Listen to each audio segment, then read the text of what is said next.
One of our priests said to Solon, whose name in our indigenous language is Soronya, which means empty head. Oh Solon, Solon, you Hellenes are but children, and there is never an old man who is a Hellen. Hellenes are Greeks. Solon in return asked, what did the priest mean? And he replied to him that in mind, meaning the Greeks, you are all young. There is no old opinion handed down among you by ancient tradition, nor any science which is hoary with age. And I will tell you why. So, how old are we? We are the oldest race. Let us rediscover the astonishing mental age of humanity. We shall offer 10 important reasons why humanity's age at most is that of a toddler, maybe 5 years old, and at least pre-crawling, to the point that we can actually describe all human beings as least developed at this point in time. And that is justified by the actions and the consciousness that this civilization that began with the Greeks has given humanity. Because throughout history, especially modern history, up to the present day, human beings have engaged in wars over territory, over resources, ideology, and power, often resorting to violence as a means of resolving disputes, and yet at the same time claiming to be civilized. Maybe in your own personal life, your characteristics mimic these immature individuals or aspects of this civilization. A behavior of a toddler, worse off of an animal mental level, where your consciousness is not yet developed to the point of knowing pristine rights, pristine love. Let's look at this from a perspective of a number of issues: wars and conflicts, superstitions and beliefs, racism and tribalism, poverty and neglect, short-term thinking, impulsive behavior, inequality and injustice, religious conflicts, inability to learn from mistakes, and the lack of empathy that we see in this whole scenario we call civilization. The wars and conflicts that we see all over the earth today is like children fighting over toys. Nations often engage in unnecessary conflicts over resources, territory, or ideological differences. And at the same time, there is an immense cost in human life, potential, peace, happiness, as well as good life. So what's the mental age for all these conflicts in Ukraine, in the Congo, in Israel? These are toddlers, unfortunately, holding guns. What is the mental age of this belief system that enslaved other people who never caused any harm to those that enslaved them? Humanity continued as adherents to these religions, including those that were dehumanized and destroyed and attacked by these religions. They now support and stand four square defending religions like Islam, Judaism, and Christianity that colonized and declared that the God of war will vanquish all his enemies, meaning other human beings who may not be in line in the beliefs that they were proposing. So the God of war, who loves wars and pain, reflects the level of cognitive immaturity of humanity as a whole. Racism and tribalism, just as children might form exclusive groups on differences, physiological differences, or color differences, or food, or anything else, humanity often exhibits tribalistic behaviors, discriminating against each other based on race, ethnicity, and nationality, putting even laws to say white people go this way and so forth, and black people go this way. All this is based on the mental age of a 4-year-old brat, instigated by religions, especially on the case of harm, which is the origin of racism, hate, and enslavement of male and dominant human beings. When we look at the world poverty and the neglect that we have, we can see it is very clear that like children, we disregard the consequences of our actions. We disregard humanity, and as historically shown, we have a lack of responsibility, empathy, and accountability towards ourselves first, our friends, neighbors, and environment, leading to pollution, deforestation, and climate disaster.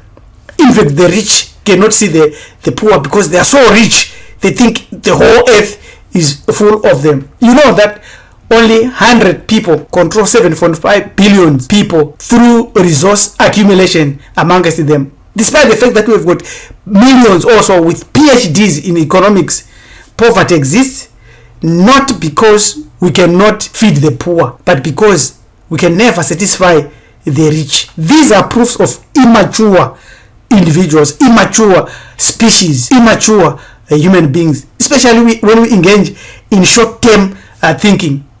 We forget to accept that our human brain has severe cognitive limits, because in the short term we prioritize gains over long-term sustainability, neglecting the future consequences of the actions that we are engaging in, whether it's overconsumption, resource depletion, and environmental degradation. The mental age of a 5-year-old is on display.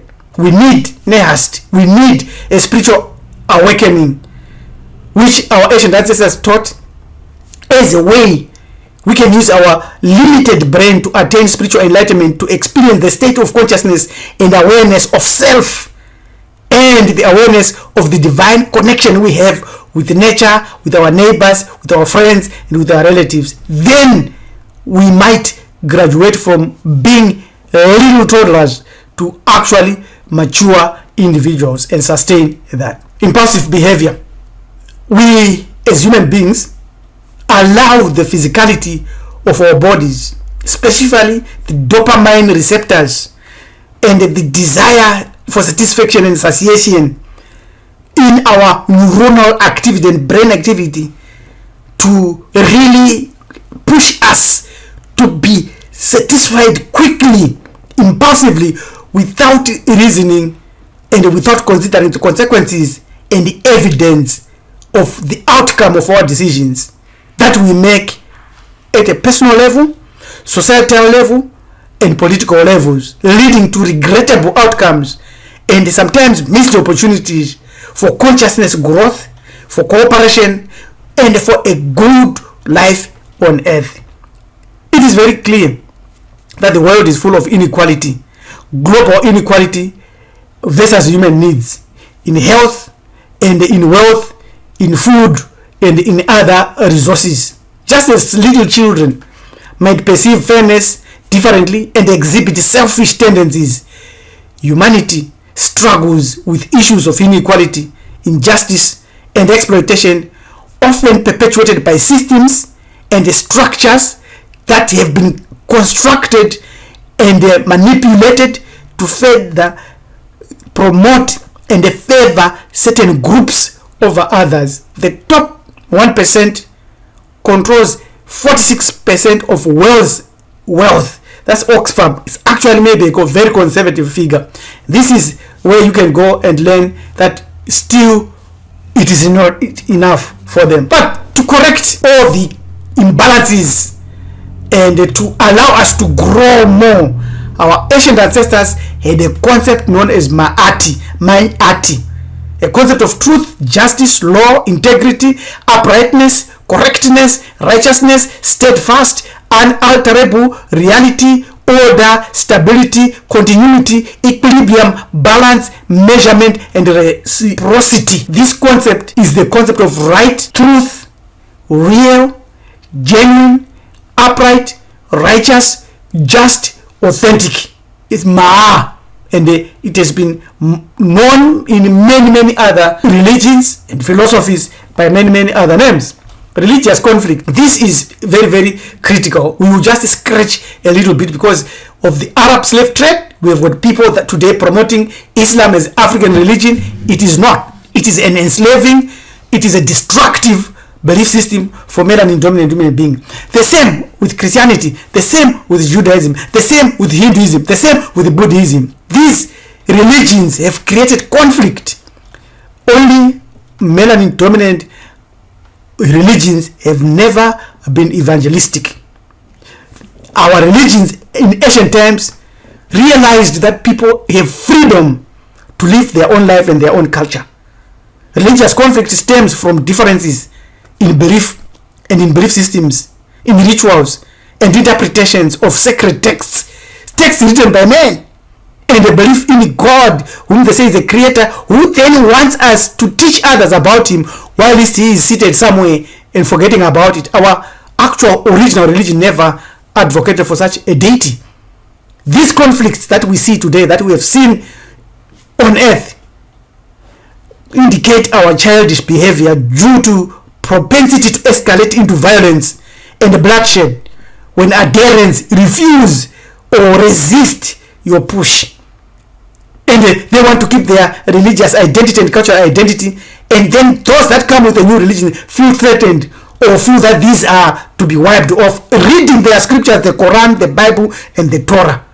They are genocidal books. It is very, very important that we understand the immaturity politically and socially that of those books, as they exacerbated the tensions and as well as the idios of religious conflicts, which lies in many, many aspects. Arabs enslaved black people because they considered other humans as chattel. What is the mental age of such a religion? Your answer is as clear as day. The inability for us to learn from mistakes. Like a child, we repeat the same mistakes, and we do not know that we can learn more from repeating those mistakes, and by reducing that habit we can also learn admonishment, and as humanity we can overlook these mistakes and forgive each other and come out of the cycles of conflict, oppression, and regression, because those who do not learn from history are doomed to repeat it. It was said by philosopher George Santayana. Lack of empathy. The reasons is maybe in our genetics, maybe in the environment, maybe we've got a disease, maybe we've come from a traumatic position. Despite the capacity for empathy that we know we have, we run out of that empathy and compassion, and our understanding of the outside needs and our close circles will always force us to be indifferent to those that are deemed to be far off, who are suffering at the behest of others. Honestly speaking, whilst humanity has made significant strides, perhaps in various domains, when you do other studies, maybe it is very, very clear that collectively our behavior resembles those behaviors displayed by immature children, idiotic children. And in this age, it is very clear that wars and conflict and all these attributes indicate our lack of personal consciousness, development, and awareness. We have forgotten that the kingdom of heaven is within us, and that we should discover and know that. And sometimes we ignore the fact, as taught here by Ra Akum Aman, that just because you see people's eyes open, it doesn't mean they are awake. Most are walking around existing in a comatose, sheepish mind state. And the sad part is they don't even know it. It is a responsible thing for every awakened man to help others remember with what is righteous and what is good. There is a great awakening that we need, nehast, and it is within the reach of everybody. And it is important that we realize that we need to be mature, and we need to work our personal salvation at a cultural level, and know the consequences of our behavior will revisit us. Yes, for more information, if you want to learn about all this, send us an email on john@marifado.com, and let us meet again as we continue to learn about the Great Awakening Nehast. Till we meet again, your Hamanager Topi, Priest Teacher Rabbi Elem Tumiso Tukunika Mchaganja says, yes, the Great Awakening is close by, because the kingdom of heaven is within. It is time for us to learn, and it is the age of personal consciousness development. Amen.